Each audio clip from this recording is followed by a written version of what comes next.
کشمیر میں آتے ہیں بلکہ پوری ریاست میں آتے ہیں. وہ اپنا روزگار کے لیے آتے ہیں، لیکن جہاں تک ان کے روزگار کا سوال ہے وہ تو ٹھیک ہے ان کے لیے، لیکن کشمیری عوام کی مدد کے لیے آتے ہیں. یہاں میسنز کی کمی ہے، وہ باہر سے آتے ہیں. سڑک پہ مزدوروں کی کمی ہے، اس کے لیے آتے ہیں. بلکہ اب دھان کی کھیتی کے لیے بھی ہمارے بہار کے لوگ آتے ہیں.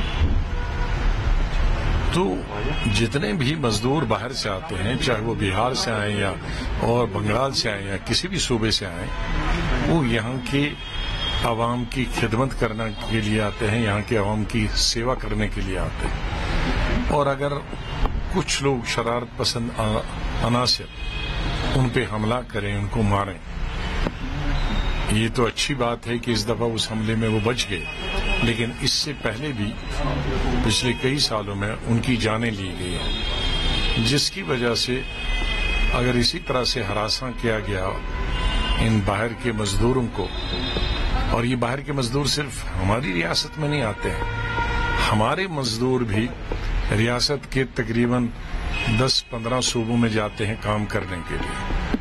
اگر ہمارے مزدوروں کے ساتھ ایسا کوئی کرے گا تو ہم کو کیسا لگے گا؟ اس لیے جو بھی شر پسند عناصر اس طرح کی حرکتیں کرتے ہیں، اور اس کے علاوہ کشمیر کے پوری عوام، یہ صرف سیاسی لیڈروں تک محدود نہیں رہنا چاہیے ایسی حرکتوں کو کنڈم کرنے کے لیے.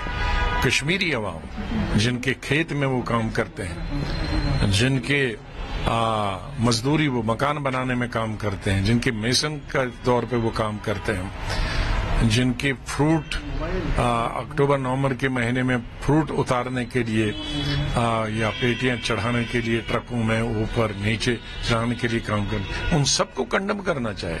مجھے یقین ہے کہ اگر جموں کشمیر کے سارے عوام کنڈم کریں گے تو دوبارہ کوئی حرکت نہیں کریں گے. اور دیکھیں کیا ہوتا، 2-3 سیاسی پارٹیاں کنڈم کرتی ہیں تو ایسی حرکت کرنے والے سمجھتے ہو ہمیں تو عوام کنڈم نہیں کرتی.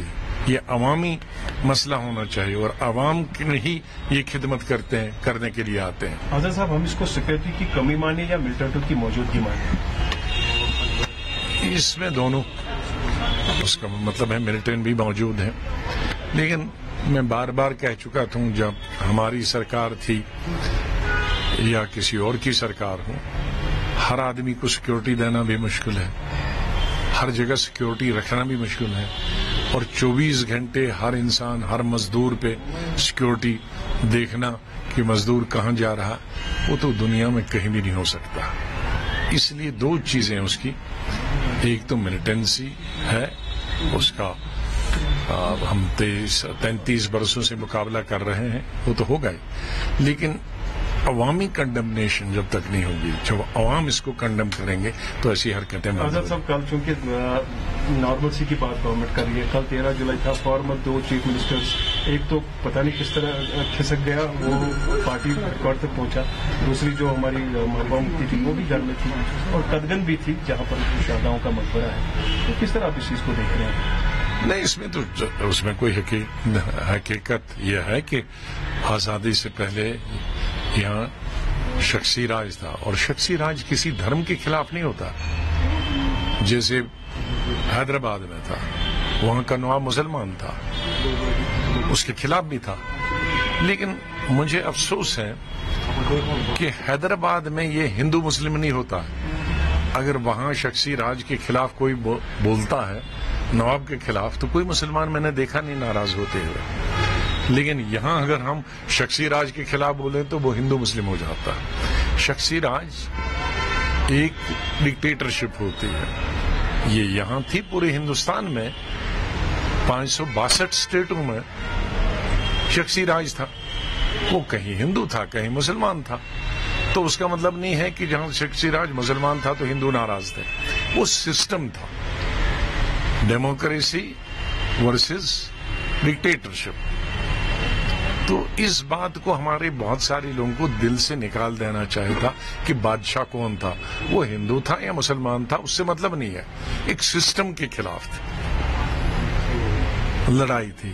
تو اس سسٹم کے خلاف یہاں بھی جہاں لڑائی تھی ہندوستان کے دوسرے صوبوں میں کہیں مسلمان تھا تو وہاں کے مسلمان بھی اس کے خلاف تھے، ہندو بھی خلاف تھے. تو اس کو کبھی بھی ہندو اور مسلمان کے طور پہ نہیں لانا چاہیے. اور اس وقت چاہے وہ نیشنل لیول پہ انگریزوں کے خلاف لڑتے تھے تو وہ شہید ہو گئے. اسٹیٹ میں اسی نظام کے خلاف لوگ لڑتے تھے کیونکہ اسٹیٹوں میں جو تھے ان میں بھی انگریز حکومت کی سربراہی تھی تو اس کا مطلب ایک ہی سسٹم تھا تو اس کے خلاف جو لڑتے تھے تو وہ بھی فریڈم فائٹر ہو گئے.